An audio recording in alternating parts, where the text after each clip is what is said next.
Welcome, everybody, to our webinar tonight on Hope for the Holidays and Choosing Love. I'm Alan Pedersen, and I am the Executive Director of the Compassionate Friends, and I am very excited tonight to be a part of this webinar with my two dear friends from Open to Hope, Dr. Gloria Horsley and Dr. Heidi Horsley. We're going to introduce our special guest tonight, and this is Scarlett Lewis. Her beautiful son, Jesse, was a victim of the Sandy Hook tragedy. Scarlett, how are you doing? I'm very well. Thank you, Alan. Hi, Heidi and Gloria. It's so nice to be here. Tell us a little bit about Jesse. Well, on December 14th, 2012, so almost 4 years ago now,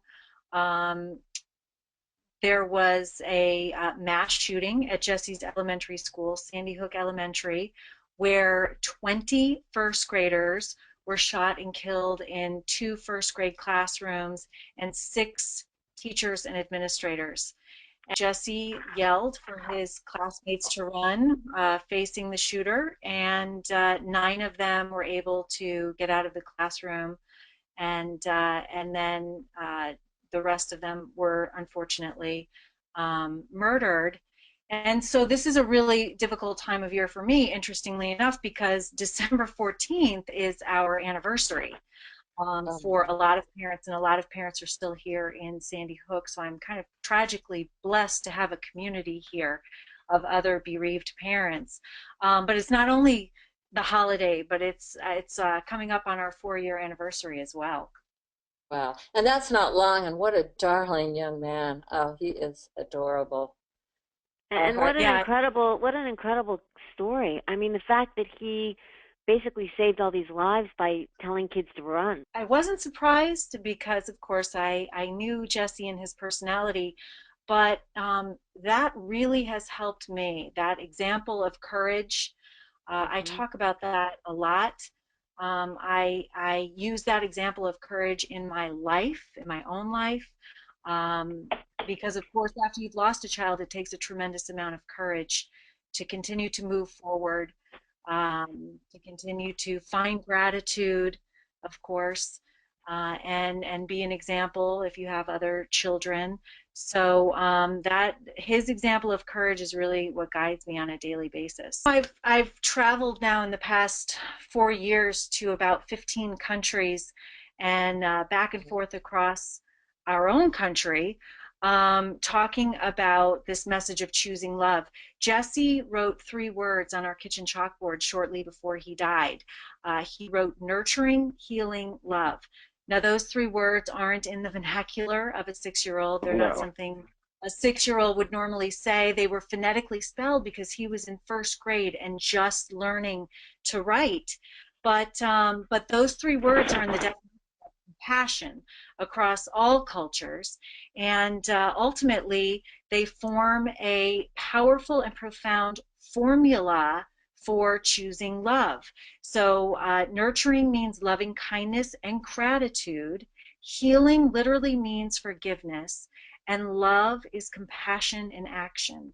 When you have the courage to practice those 3 character values, actually in that order, you are choosing love. So I've literally been traveling all over the world for the past 4 years, spreading this formula of choosing love, and it's we've made it the basis of our Choose Love Enrichment program, which is a pre-K through 12th grade social and emotional learning program that we've piloted this year. It's free, and it was so important to me because I knew that, well, of course I know that love is a universal need that we all have as human beings, regardless of who you are, where you live, what culture you are, what religion you are. We all want to love and be loved as much as we need to eat and drink. I think when I looked back over Adam Lanza's life, I saw that he was in a tremendous... Adam Lanza was the young man that shot him, right? Yes. Okay. I realized that he was in a tremendous amount of pain. I knew that anyone that could do something so heinous must be in a tremendous amount of pain. And I knew that if he were able to give and receive nurturing, healing love, that the tragedy would never have happened. So I knew that I had to get that message into schools and out into the world. You were amazing to us a couple of years ago because you were already talking about how important forgiveness was. But a lot of our people, they are very new in grief and they feel overwhelmed. And one of the questions that I was asked to please ask you tonight is, early on, how long did it take, or what was it that first kind of made you, start opening yourself up to this philosophy of forgiveness and that? And then second of all, this person, their case is in the media, not near to the extent that yours was. And they find that very difficult because every little thing about their loss is publicized. So they wanted you to comment on, what it was, being in the public spotlight, grieving, and then how, what was the process and how soon did you realize that how important that forgiveness was going to be to where you could actually start putting it into practice? Those are two really great questions. The first one about forgiveness, I really innately knew early on that the shooter had to have been in a great deal of pain. Right. And in that way, believe it or not, I felt compassion for him. I felt like he was almost just as much a victim as the rest, because he was never given the tools or nurturing environment that he needed, basically through social and emotional learning. But even though, and we had some incredible things, Alan, that happened. His message of nurturing, healing love, which really was like a spiritual awareness that he wasn't going to be around for very much longer. In my eyes, it was like he wanted us to know that, that he was okay, and that we should forgive. I mean, that's kind of what I read into that. Healing means forgiveness. We had an incredible experience where orphan genocide survivors from Rwanda reached out to Jesse's older brother, JT, who was 12 years old at the time. Now, here was somebody, whereas other people were coming in saying, oh, you're going to be fine in time and all this, these orphan genocide survivors had seen their families be murdered in front of them. So they had so much validity and credibility in our eyes, and we wanted to hear what they had to say. They told us that they wanted to share their healing process with us so that we would know that we would be okay and feel joy again. I remember hearing that specifically, thinking, okay, if they're telling me that I'm going to be okay and I'm going to feel joy, it must be true, because at that point I wasn't really sure. And they walked us through their healing process. Now, these were kids at the time who had been attempted murder on themselves, and they said once their wounds started healing, when they had finally reached an orphanage, that they started feeling this profound sense of gratitude for the compassion they were being given, for the little amount of food, for the safety of the orphanage. And then they said that they knew that that kind of gratitude led them to the strength to be able to forgive those killers, they called them, that murdered their family, because if they didn't forgive them, they would be going down the same path of anger and destruction that the killers had gone down. They knew they had to forgive, and so that forgiveness, the choice to forgive, then enabled them to step outside of their own pain and find meaning in their suffering by helping others with their story, which they were doing to JT. So we were really blessed in the sense that we had a lot of messages, strong messages. We did go to Rwanda last Thanksgiving to meet them. How long had it been after Jesse died that the kids from Rwanda Skyped with your son? A couple of weeks. Looking at people that are further down the road, that have had a shared experience, because these are kids that had experienced murder, and looking at them further down the road and figuring out, okay, and figuring out how do they find hope and how is their heart not hardened is so important in the grief journey and important in finding hope again. I know when Scott died, I had to look at people that were further down the road and figure out how had they survived and how had they found hope, because I honestly didn't think it was possible. I actually remember kind of watching TV from the corner of my eye and seeing some of our Sandy Hook families promoting gun control, and I was thinking, gosh, I can't imagine coming off this kind of loss, being in this deep mourning, and then going into that battle. And I took a step back, and I thought, how could something like this happen? What is the issue here? And I realized that the whole tragedy started with an angry thought in Adam Lanza's head. At some point, I pictured him as a little boy having an angry thought without the tools and nurturing environment to deal with that thought. We know that every thought we have impacts us on a cellular level, and we as adults have between 60 and 80,000 thoughts a day. And research shows that up to 80% of those thoughts are angry and don't serve us, are not productive.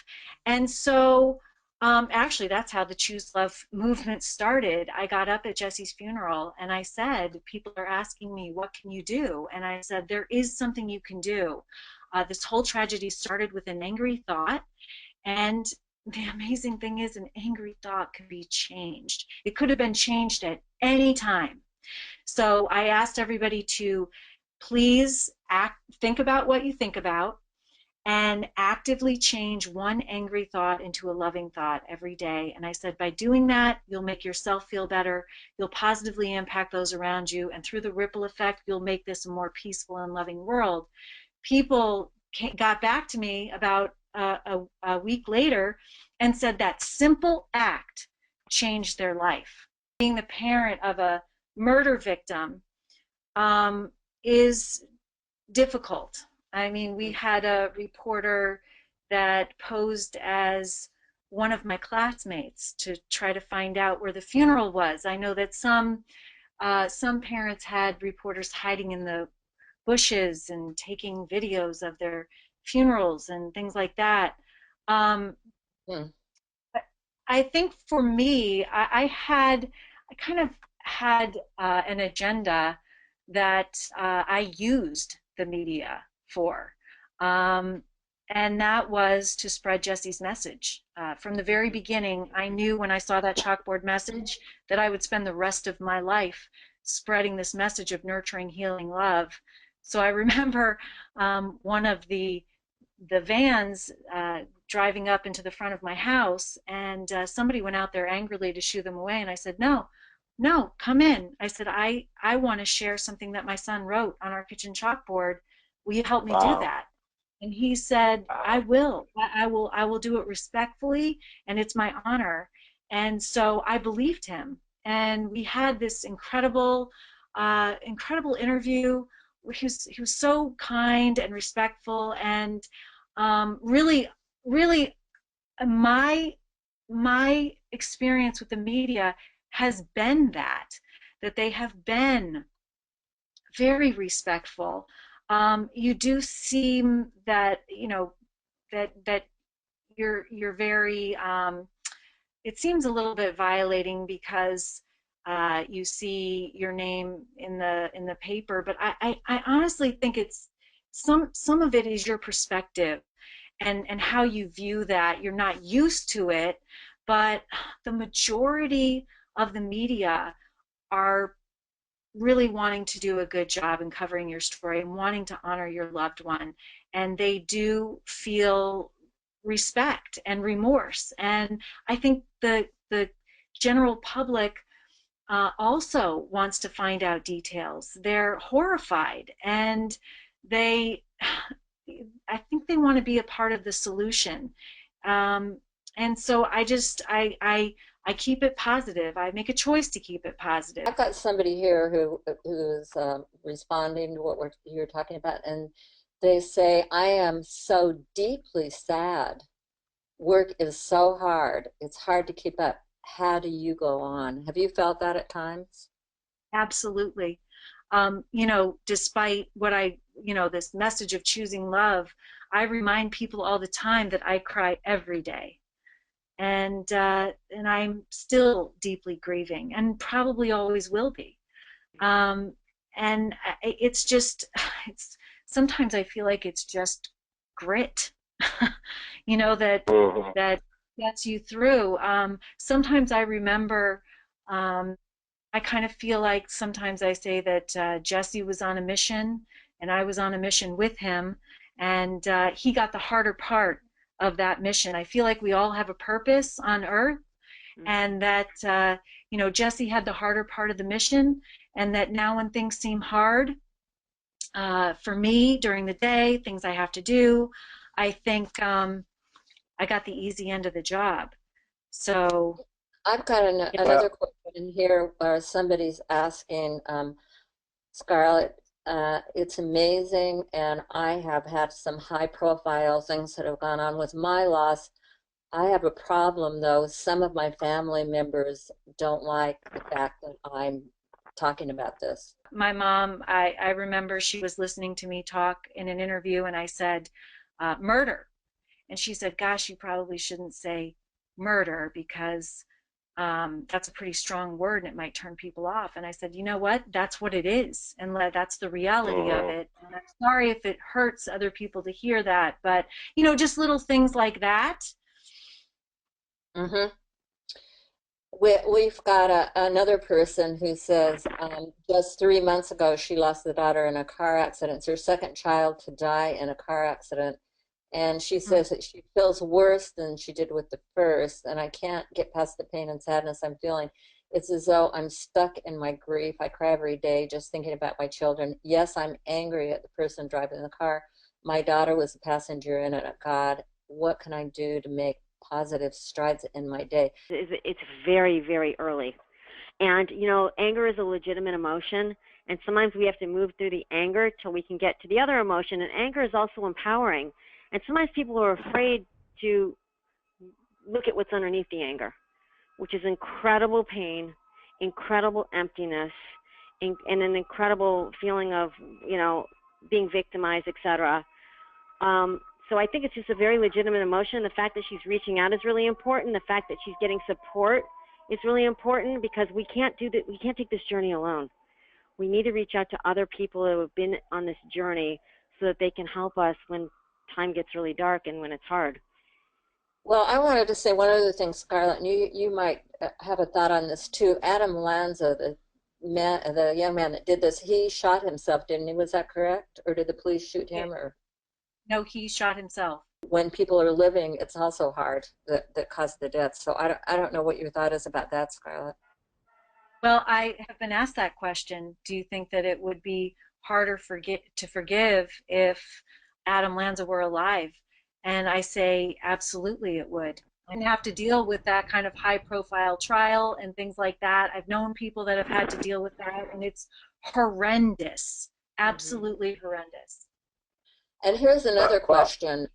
Alan, you might want to comment on this one, because I know you deal with a lot of people at Compassionate Friends. What if your son had not been a hero, and unlike my son who died of a drug overdose, it was more of his fault that he's dead and not that he was a complete victim like your Jesse? I feel tainted.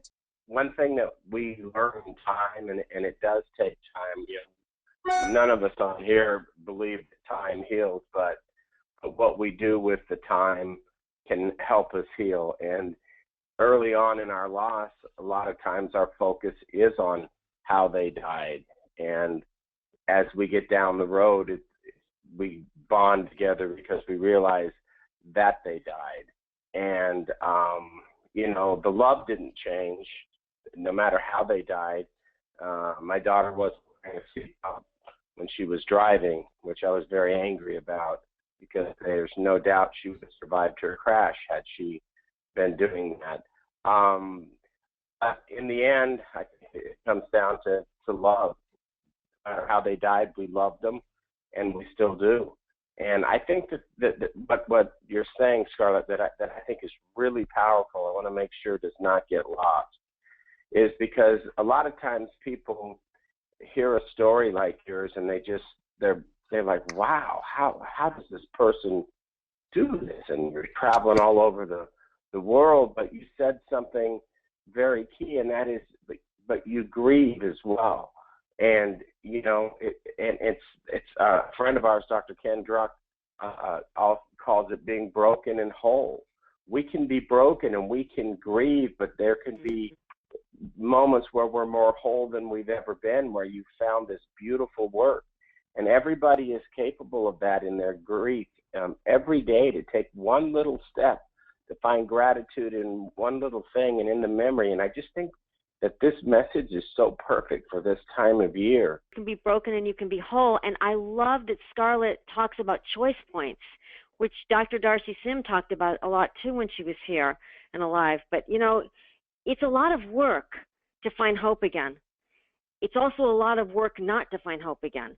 So I can see your process, like you're saying, okay, in every moment of my life, there's choice points where I need to kind of push through some of the grief and really make a conscious effort that this is not going to destroy me.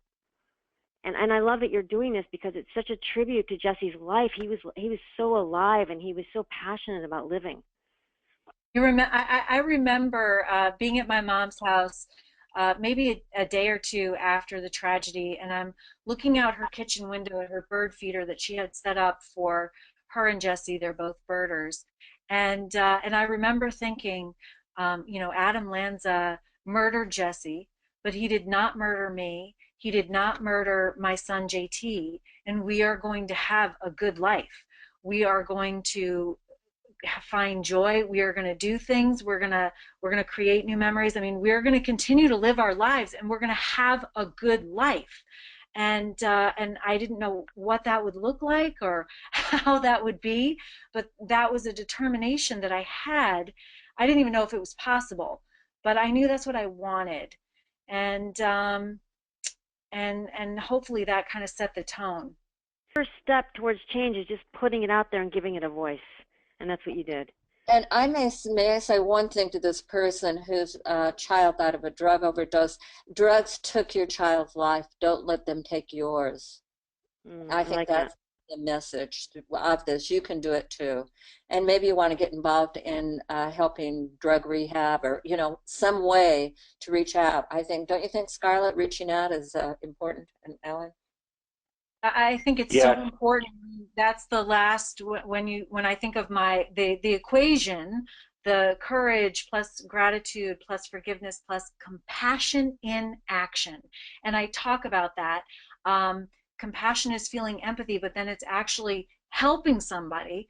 And I think the reason that you see parents with loss so often living their lives in service, like you all, by the way, it's because the amazing thing about being in service is that all the love and energy and effort that you give out comes back to you in multiple. Mm-hmm. So whenever I'm out and I'm talking and I'm sharing love, I'm getting love too, and it's filling that hole that I have in my heart.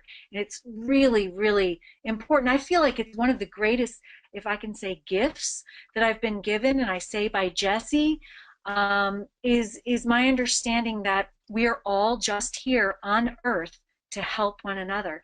I did not know that on December 13th, but that is something that I've learned through my personal tragedy, and it's one of the greatest lessons that I've ever been given or learned, is that we're all just here to help one another, and by doing that, you receive. We have gratitude for something in our lives, it will change the way that we feel. And even writing a letter to somebody, telling them how grateful you are, and actually mailing it will change the way that you feel. And like you said, Scarlett, every time that we are a service to somebody else and reach out to someone else, we're serving ourselves. It takes a lot of courage, though, to step outside of your own grief, to step outside of everything that's going on in your life and for you to look towards someone else, to be in service to someone else. But that very act of doing that, listen, this is how JT, who is Jesse's older brother, this is his therapy. He started an organization after the orphan genocide survivors reached out called Newtown Helps Rwanda, where he raises money. He's built a self-sustaining fish pond for orphan genocide, I'm sorry, for former children soldiers in Uganda. He's sent a couple of orphan genocide survivors to school. He's helped traumatized kids here in the United States. That is his only therapy. And that is being in service to others.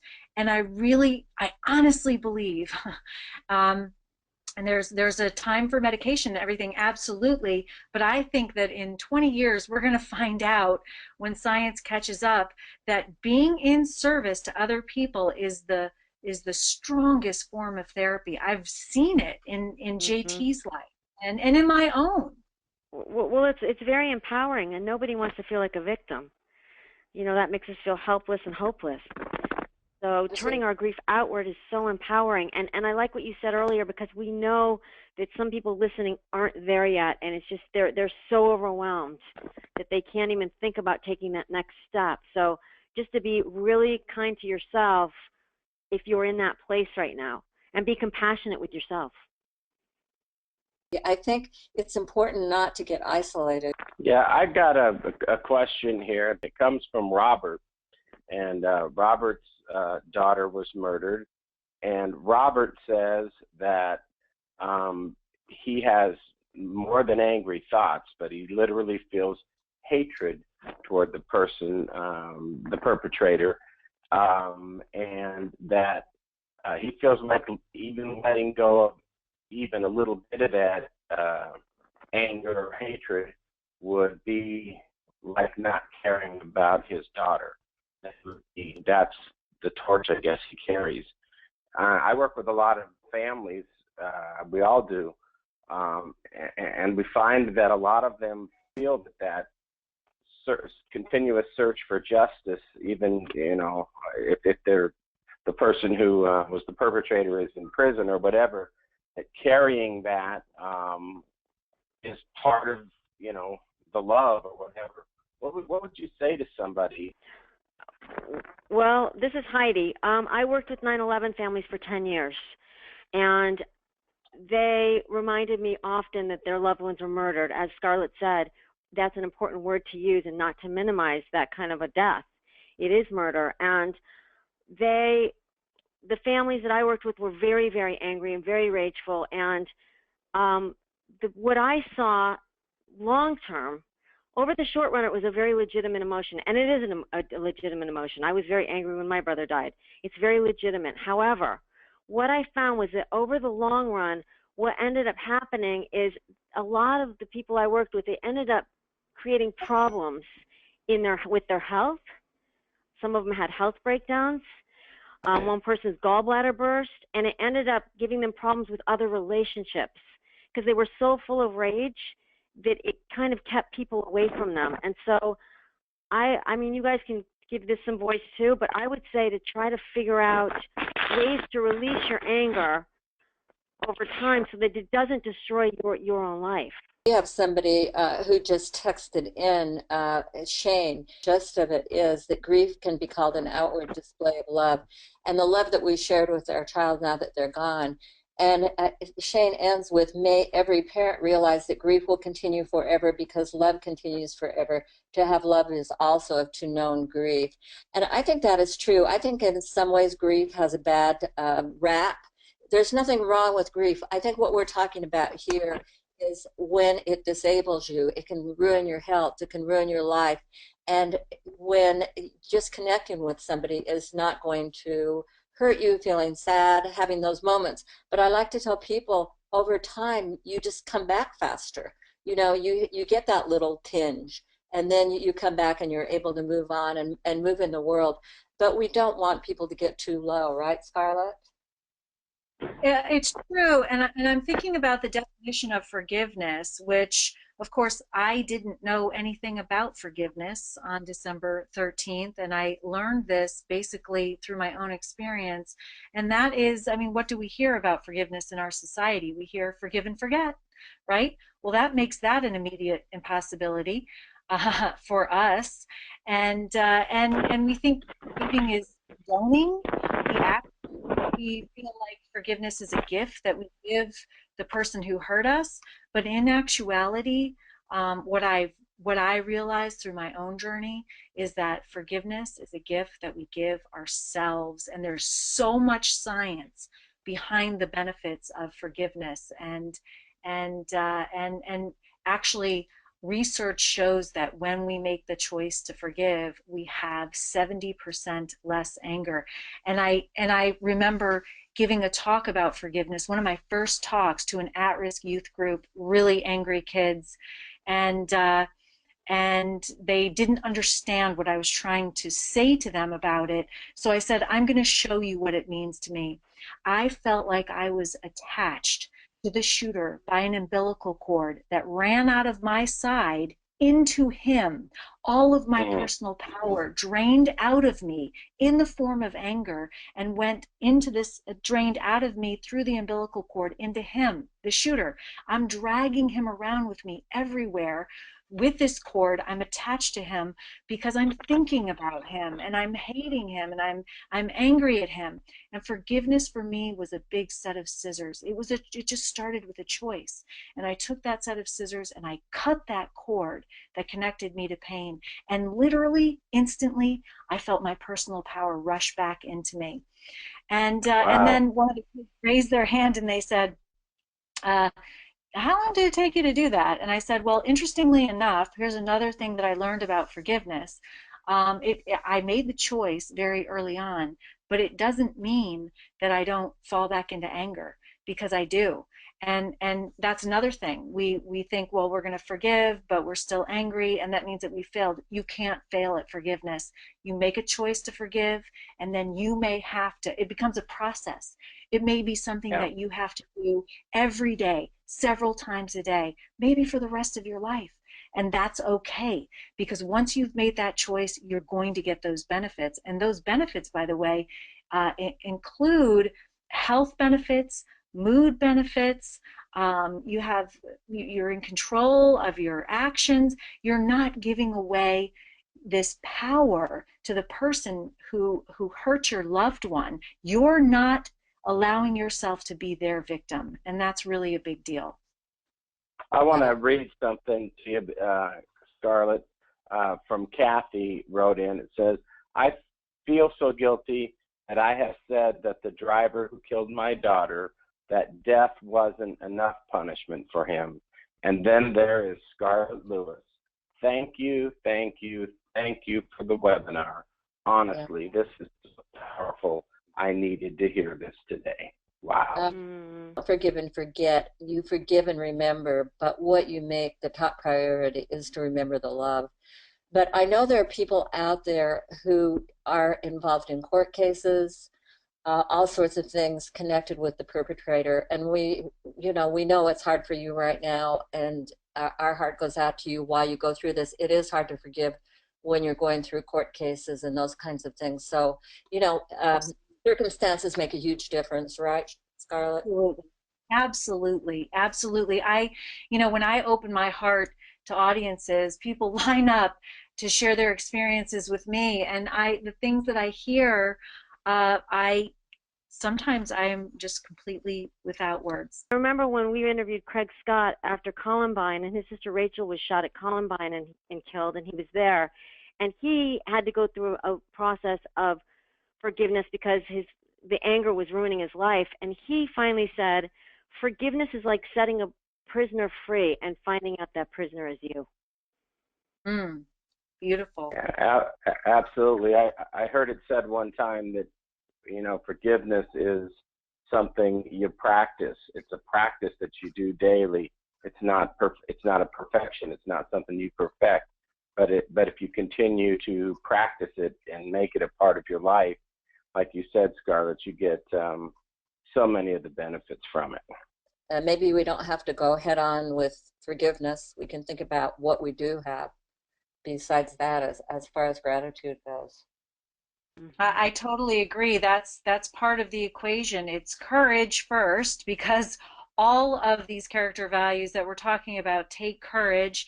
Courage to be grateful, even in the face of tremendous loss. Courage to forgive, even when the person who hurt you isn't sorry. And the courage to step outside of your own universe of pain and help other people. And gratitude, the orphan genocide survivors were talking about how they started with gratitude because gratitude gave them the strength to contemplate forgiveness. So you're right. So I wanted to ask you, before we ended the show, to talk a little bit about your Choose Love program and where people can find you and on the site. Yeah, absolutely. Thank you. So my website is jessielewischooselove.org, and we are in the middle of a pilot of our Choose Love Enrichment program, which is a social emotional learning program. Social emotional learning is teaching kids emotional intelligence, how to regulate their own emotions, how to have positive relationships. It's about resilience. It's basically about giving and receiving love. And we've been piloting the concept of the Choose Love formula for the past year with tremendous results, bringing love back into schools. And social emotional learning has been around for a long time. But we've I think we have a new twist on it. First of all, the program's free because I believe that it's so vitally important. In fact, research shows, decades of research, that it's even more important than academic learning. I just want to get this social emotional learning out there. I know that teaching kids to have positive relationships and choose love, I've seen it. I've seen the power of this teaching in schools, and it benefits educators just as much as students. We just thought it would be powerful. There, four of us are here. We've all experienced tremendous loss. My daughter Ashley, 15 years ago, my 18-year-old daughter in an automobile accident, and we're just going to go around the horn and talk about, name something that we have gratitude. You mentioned something amazing, Scarlett, about finding gifts in grief, and that just sounds like an odd statement to people, and especially people who are maybe very new in grief. But there is so much that I am grateful for, and that would have never come into my life had Ashley not died, and had I not continued to be her legacy and to keep moving forward. And that is the friendships and the beautiful connections in my life. All three of you on this call today, I have such admiration and respect for what you do and the thousands of lives that you touch. So I have gratitude for the beautiful relationships that have come into my life, that I can continue to learn and grow and share and to be inspired. So I have gratitude for that. And what I do in the holiday season is I really do reach out and try to help others.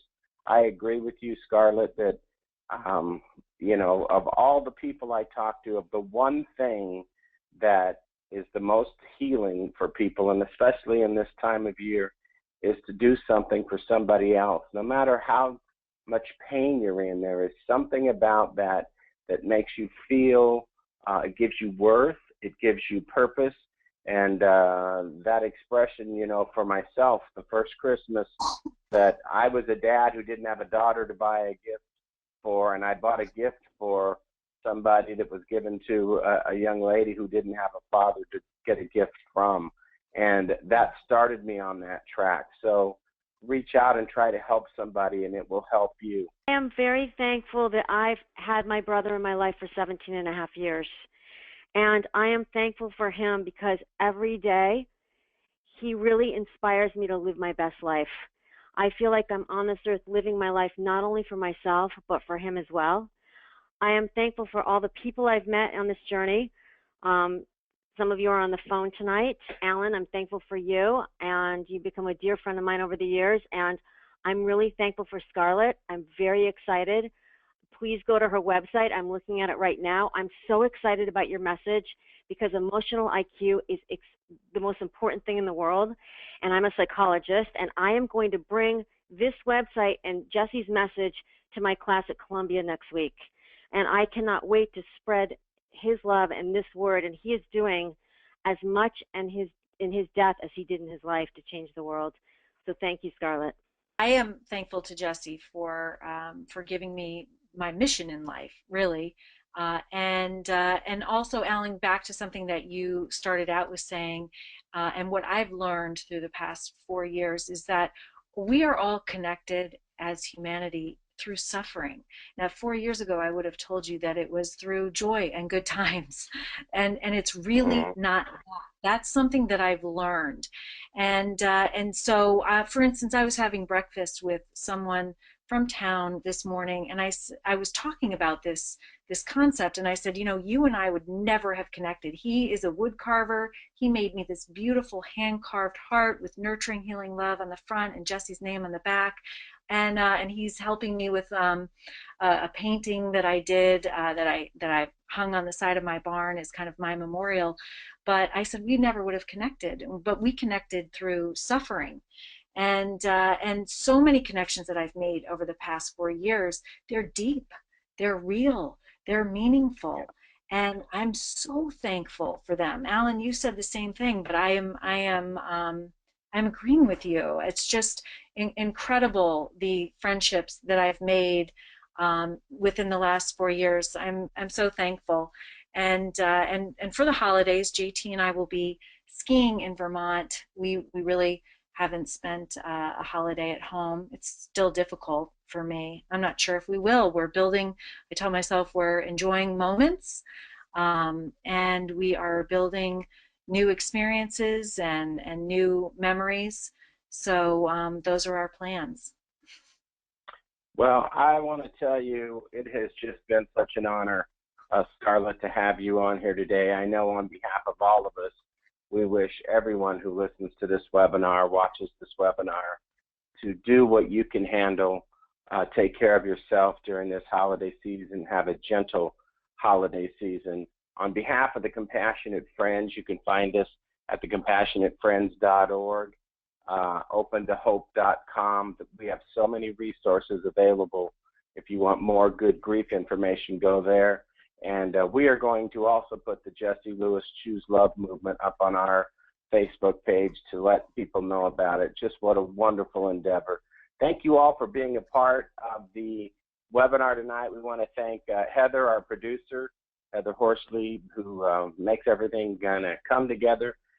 Bless you all. Have a peaceful holiday, and thank you so much for being a part of our webinar.